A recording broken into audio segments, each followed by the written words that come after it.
இயேசு கிறிஸ்துவை மறுதலிக்கிறவனாயிருந்தால் என்ன செய்து வரலாம்? இந்த நெருப்பிடத்தில் நீ வந்து விடலாம், இல்லாவிட்டால் நீ அங்கேயே தான் நிற்க வேண்டும் என்று அங்கே சொல்லப்பட்டதாம். மறுதலிக்காதவர்கள் அந்த ஐஸ் கட்டிலேயே அப்படியே அவர்கள் நின்று மரித்து போனார்களாம்.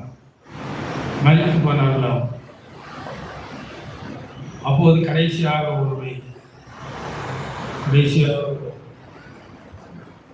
பார்த்து கொண்டே இருக்கிறார். அங்கே பார்த்து கொண்டே இருக்கிறார். மேலே இருக்கிற வரிசையாக கிரீடங்கள் வருகிறார். வானத்திலிருந்து ஆண்டவரிடத்திலிருந்து கிரீடங்கள் இறங்கி வருகிறதா. அந்த மரித்து கொண்டிருக்கிறதான அந்த ஒவ்வொருவருடைய சிரசிலும் அந்த கிரீடம் வந்து அமர்கிறது. அல்லேலூயா.